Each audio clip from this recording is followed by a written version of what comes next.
and welcome to the Scottish Greens podcast. I'm Lorna Slater, one of the party co-leaders. And I'm Patrick Harvey, I'm the other one.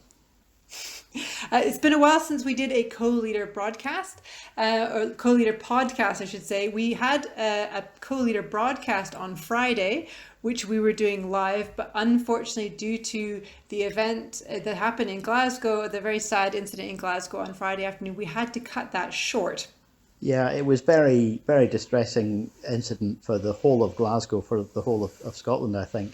The news just started to filter through in the few minutes before we went live on the Green Live platform. And as we were continuing the discussion, it became clear that this was a very serious and tragic incident. So, it didn't feel appropriate at that point to continue the discussion. But the whole thing has raised so many huge issues for our society, not just for Glasgow and how asylum seekers are being treated in Glasgow, but how the whole UK's asylum system works as well. So I thought this might be a good opportunity to talk a little bit more about that, because I think given how things are represented in the papers, using phrases like illegal immigrant for asylum seekers, it's not illegal to seek asylum. People, there's a lot of anti-asylum seeker rhetoric around people coming here to take advantage, or when actually people are escaping some of the worst conditions on planet Earth, and we should be offering support to people who have sort of made it this far. Absolutely. And, we obviously have to preface this by saying we still don't know all of the details about what happened last week, and there'll be continued investigations, and we obviously want to express our very best wishes for those who are currently recovering in hospital and for everybody else who's been affected. But what we do know is that there's a population of asylum seekers in Glasgow who were moved with pretty much zero notice out of their accommodation, which is hardly lavish, really, really basic accommodation that they were in, but they were moved with zero notice into hotels at the beginning of lockdown. And ostensibly the reason for that was to reduce the amount of travelling around the city, either by themselves or by the people providing services to them. But they've been effectively left in wildly inadequate conditions for months now, and inevitably that's been a distressing and a stressful situation for people who were already suffering severe physical and mental health stresses that I think most of us in our daily lives can barely imagine. And I think it's something that maybe isn't commonly known of what the conditions for an asylum seeker are in the UK. So you can seek asylum in the UK or any country that accepts that sort of application on the basis that your life is in danger in the country that you came from.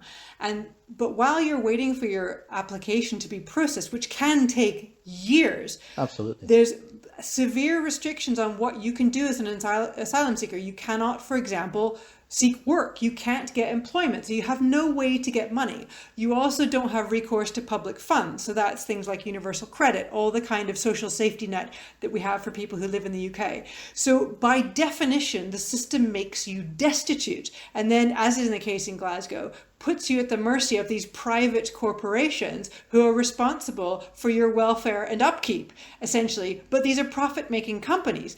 So people who have no incentive really to look after you because they're a profit-making company have every single bit of power, every single bit of food, your clothing, your top-ups for your mobile phone, everything that you need to function comes through this profit-making structure, and the abuses in it are rife.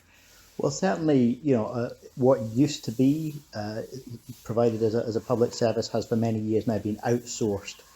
In Glasgow, up until recently, it was Serco. Now it's an organisation called the Mayor's Group, which, is not like a third sector social housing provider. It's not like a housing association. It's a profit-driven company which runs a huge number of housing services, not just for asylum seekers, but for many, many people in other situations down south. Range of other services that they provide in social care and so on. But they've now been given the contract by the Home Office to provide this kind of initial and dispersed accommodation in Glasgow. So the system keeps you destitute, doesn't give you any option to work your way out of a system, and puts you at the mercy of someone whose job it is to make money from your suffering. It's kind of an unbelievable situation that we put people in when really they're just trying to find a place to live, to raise their kids, to join our community. And we create Yeah. these kind of barriers around that.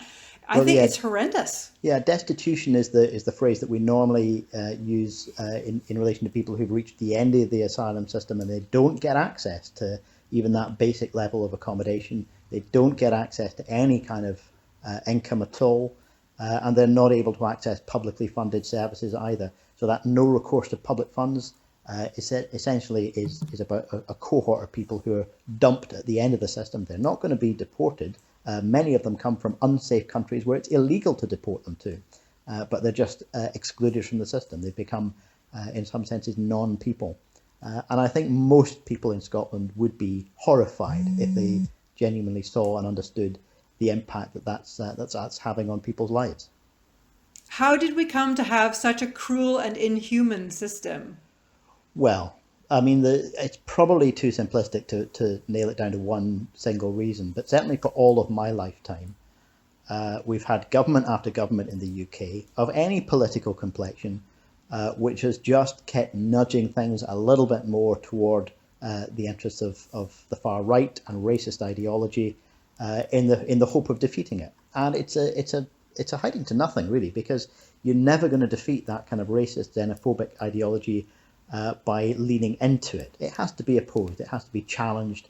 And although there are a great many people who want a more humane system and recognise asylum seekers, refugees, as well as other immigrants who are not part of the asylum system, they recognise them as human beings. Government after government have just made the system that little bit more hostile, a little bit more hostile, a little bit more hostile, and we end up with something that's profoundly brutal. Because I remember when we had Theresa May as Prime Minister and she gave that speech about citizens of nowhere. And I found that for myself as an immigrant profoundly sort of offensive, that I was a citizen of nowhere. Yeah. I've paid all my adult taxes in this country. I volunteer in my community. I participate fully in society, and yet she considers me a citizen of nowhere, as if I have no value. And I am a highly privileged immigrant, white, English speaking, university educated immigrant. And, if she considers me of no value, what about, what does she consider everybody else who doesn't fit those privileged categories? It's just a way of sort of dehumanizing us. Absolutely. Dehumanizing is the word. Most people have a natural empathy for others around us, and it takes a lot to try and knock that natural empathy out of people. We've had decades of relentless, hostile, anti-immigrant, anti-asylum seeker propaganda in a lot of the mainstream press. And yet, even still, if you see the kind of responses that organisations like Refugee, who invite people to write welcome letters to newly arrived asylum seekers, people have that empathy still. And I think it's profoundly heartening, actually, that even though governments and a lot of the press have done their level best to make people afraid of asylum seekers, there's a great many people who do still recognise them as human beings and want to reach out with empathy and with a warm welcome. As someone who grew up in a former British colony, I can't tell you how nuts it is for British people and Scottish people to object to immigration. The saying is that there's more Scottish people in Canada than in Scotland, because British people immigrated en masse to places around the world. And then as the sort of diaspora comes back, the results of that colonization come back, that people all around the world feel a connection with Britain because their countries were colonized by Britain at some point. As they come back, suddenly it's like, oh, this is like, you hear the consequences of my actions. And people are getting really upset that people who, like myself, who grew up in a former colony, feel a connection with Britain, want to come back, and then are suddenly made unwelcome. It's like, well, are we all in this together or not? Yeah, I mean, obviously, migration and movement have been part of the human story since before we were humans. It's always been part of the way that we've lived. And a lot of people individually will move for completely benign reasons. But certainly the UK history is one of movement around the world for exploitation, extraction, colonization, and extremely malign reasons. We need to acknowledge that history as well as the present, the way that UK foreign policy continues to create pressures that drive people out of their homes, that undermine and degrade people's ability to have a decent life at home or to be safe at home. And that's one of the reasons why people might be forced to move, not by choice, but because they're not safe. So recently I was asked by a journalist, what is the difference between, I guess, what we would call blood and soil nationalism, the kind of nationalism that I feel, for example, led to Brexit, or civic nationalism, which is the kind of nationalism upon which we're trying to base the Scottish independent movement. And I often say that I'm not Scottish. I wasn't born here. I have no Scottish ancestry. I don't speak with a Scottish accent. But I would love to be Scottish, as in the day I get a Scottish passport will be a very happy day for me. So for me, civic nationalism is about having a say in the community that you live in and participate in, regardless of how you came to be in that community. I don't know if you have a view on that. Sure. I mean, I think, there's a lot of this which isn't really about politics as much as culture and people's expectations of what it is to be part of a community and a society, and to have an inclusive model of citizenship, where if you're here, if you're working, if you're living, if you're part of our society, if you're if you have friendships and relationships in our society, you're a member of our society, and you don't necessarily need a piece of paper to prove that. There's a lot of people who I think, even supporters of independence, who don't feel comfortable with the word nationalism of any kind, because they don't like the idea of a nation state as something exclusive. But there is a really powerful opportunity to create a state and a society that is explicitly inclusive, that is open to freedom of movement, that is open to human rights, and that is open to saying, in terms of Scotland, if anybody is here, you might be a new Scot, but you're still a Scot. There's certainly something perverse about the way nation states are currently set up, where under capitalism, where capital, as in money, can move freely, and very wealthy people can move freely around the world without any border checks, without any problems at all. But people, ordinary people, cannot. We are limited and constrained by these borders. And it's one of the sort of built-in unfairnesses of capitalism, is that money can be taken out of your country, disappear off into tax havens, can be resources from your country can be exploited, and wealth from that can be created that doesn't benefit your country at all. But if you want to move to another country to make your life better, no, you can't do that. There's rules and boundaries. Well, I think it's worse even than just capitalism. There are people who would describe themselves as capitalists through and through, absolute free marketeers, who liked the fact that the UK pushed Europe into being more of a market structure that did have these four pillars of a free market, free movement of people, of goods, of capital, and of common regulation and so on. There is a left as well as a right view in favour of free movement. But what there is no case for, other than this xenophobic nationalism, is the idea that capital is free to move but people are not. That's just a recipe for ever deeper labour market exploitation, ever more inequality, even more so than we have now. And that's what a lot of the Brexiteers have in mind. It's worse than just capitalism. It's capitalism on steroids, because it's mixed in with this nasty xenophobic brand of national identity, of exclusive nationalism.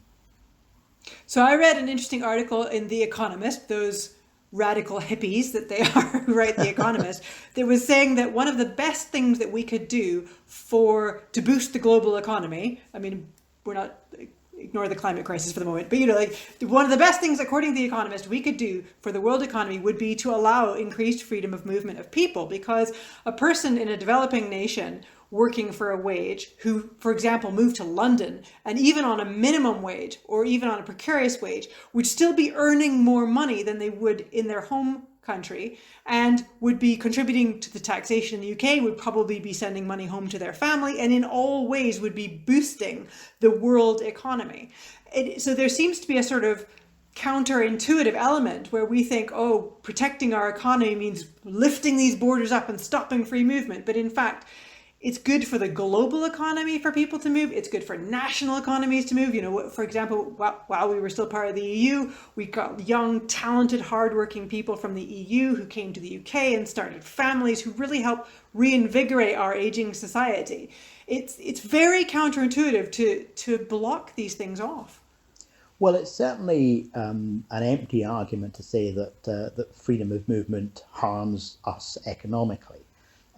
I think it's also important to acknowledge that even if people are free to decide where they want to move to, where they want to live, and I would love to think that one day we'll live in a whole world where everybody in the world has that ability to make a choice in their own lives. There is still absolutely a need, if you want a fairer, more equal and sustainable economy, to make sure that rich countries are not exploiting poorer countries by attracting all of their talented people and leaving them without folk to run their economy, their public services, their government, and so on. But also to make sure that we do protect labour standards, especially at the very bottom end of the pay scale. We don't want this just to be an excuse for vast global companies to shift their investment toward wherever the lowest cost labour is. We want to be raising the standards for everybody, wherever they choose to live, work, or make a life. Absolutely. Now, I've heard some of the Scottish Green Party members, and I actually don't know if this is official policy or not, but talk about abolishing the Home Office. What does that mean? Yeah, I mean, the Home Office is an institution which has been used for so long, as I said earlier, by government after government to enforce a fundamentally inhuman system. So, just taking asylum as one example, the asylum system that we have in the UK is fundamentally designed to say no to the maximum number of people. We should have an asylum system that's designed to ensure that everyone who needs refuge gets it. Everyone who needs safety gets it. So, we would like to get rid of the Home Office and replace it with institutions that are fundamentally designed around what people need. A ministry for safe refuge, for example, is one way that you could describe the set of institutions that are genuinely humane society, based on people's human rights, based on a recognition that people do have not just a right to move, but an ability to contribute and make a fair, open and welcoming society a happier place to be. So that alternative set of institutions is what we would be proposing, and to sweep away a Home Office which has been fundamentally used to police a racist set of policies for so many decades that it's probably unreformable in its current state. So that seems to me to be not a million miles away from the calls we're hearing in America to defund the police as a way of acknowledging that the police in many cases cannot be reformed. They're so fundamentally racist to their core and have violence built right into the system that they cannot be reformed and therefore should be abolished in some cases and replaced with something more humane institutions. Yeah. No, I mean, I think it's really only in the last recent period when the Black Lives Matter movement has grown so much more globally recognized that a lot of people in countries like this one have come to understand some of the history of police forces. There are police forces still existing, still working in some US states, which were founded as slave catcher militia, and which have had that institutional memory generation after generation after generation, and are still profoundly institutionally racist. So, there are strong parallels here. You know, what I would be interested though from your perspective, because you, as you said earlier, you're a New Scot, you're an immigrant, however you want to describe yourself. You've come to this country. Do you feel that sense that most people in Scotland do want a different system, do want a more open and welcoming approach to these issues? And you know, how does the hostile rhetoric impact on you? So I think that on the whole, I live in a very in a bubble. I'm a member of the Scottish Greens, which is a very welcoming party, a very mixed party, and I work in an industry which actually has a lot of EU citizens, for example, working in. I think the biggest effect is to make my colleagues feel unwelcome, to make my colleagues start to think about, well, maybe I don't want to raise my kids in Britain. Certainly, I know one colleague, he's actually a Scottish person himself, took his family to Sweden. He went, nope, I don't want my kids in UK anymore.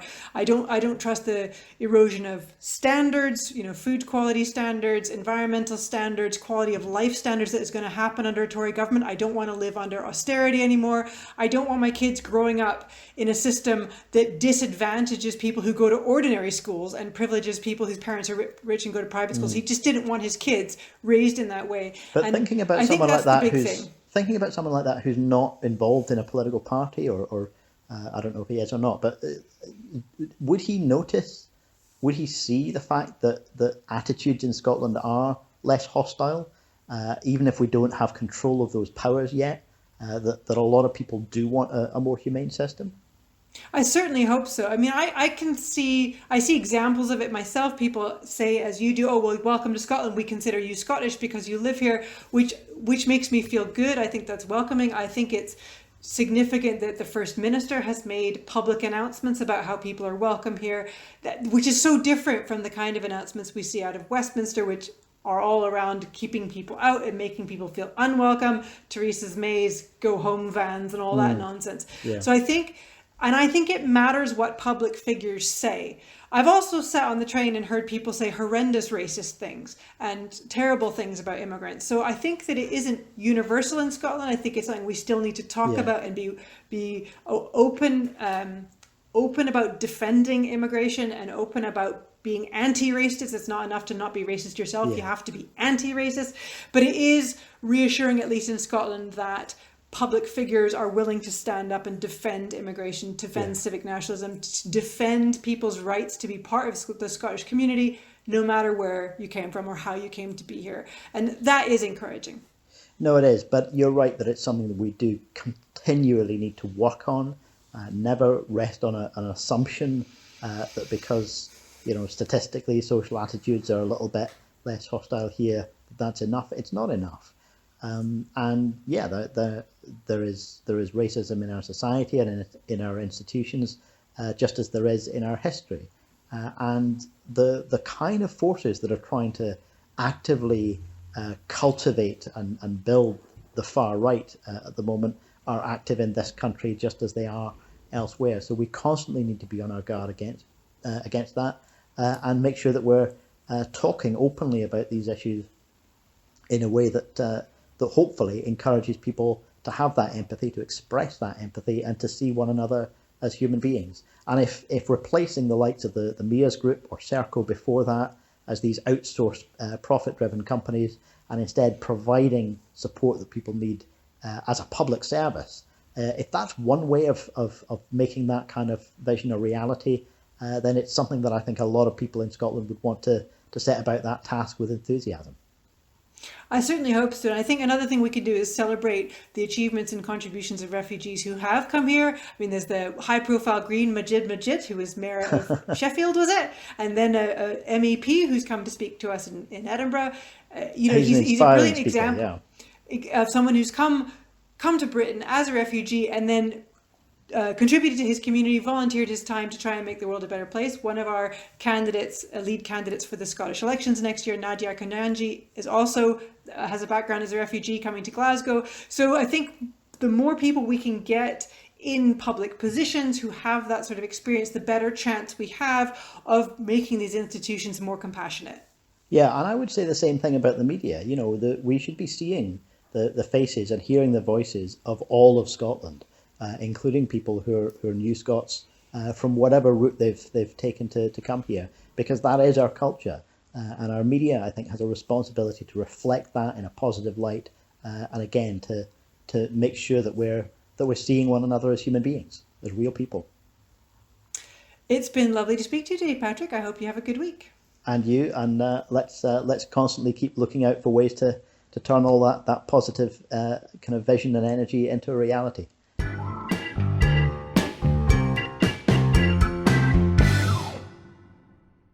In life.